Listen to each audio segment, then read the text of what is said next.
কোনো রাজনৈতিক দলের যাতে রাজনৈতিক যে লক্ষ্য অর্জন এককভাবে সেইটাকে কম গুরুত্ব দিয়ে আমরা সম্মিলিত যে রাজনৈতিক লক্ষ্য অর্জন করা, দেশে একটা নতুন গণতান্ত্রিক ব্যবস্থা প্রতিষ্ঠা করা, রাষ্ট্রের গণতান্ত্রিক পুনর্গঠন করা, সর্বোপরি নতুন রাজনৈতিক, অর্থনৈতিক, সামাজিক, সাংস্কৃতিক বন্দোবস্ত তৈরি করা, সেই দিকে যাতে আমরা অগ্রসর হতে পারি তার জন্য আমরা আহ্বান জানিয়েছি। আমরা সেই আলোচনা এখনো আছি।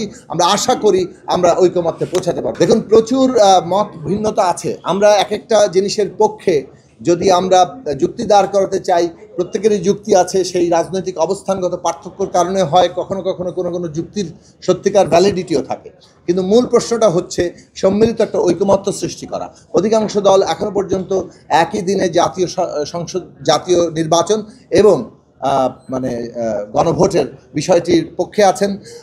সেটা করার পক্ষে যেমন যুক্তি আছে, কেউ কেউ কোনো প্রসঙ্গ তুলছেন যে ক্ষেত্রেও বলা চলে যে হ্যাঁ, কিছু পয়েন্ট তাদেরও আছে।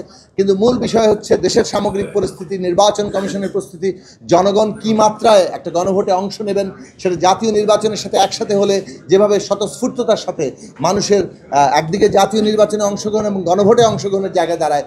পূর্বে গণভোট করলে এটা একটা বড় সমস্যার জায়গা হতে পারে যে গণভোটের প্রতি মানুষের যে আগ্রহ কিংবা অংশগ্রহণ, সেটার অনিশ্চয়তা আমাদের পুরো বিষয়টাকেও নানা দিক থেকে ক্ষতিগ্রস্ত করতে পারে।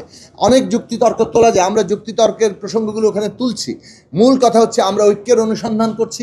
ঐক্য দরকার এই কারণে যে আমাদের একটা রাজনৈতিক উত্তরণে যেতেই হবে, এর কোনো বিকল্প নেই। রাজনৈতিক উত্তরণ, গণতান্ত্রিক উত্তরণ এই মুহূর্তে বাংলাদেশের প্রধান স্বার্থ।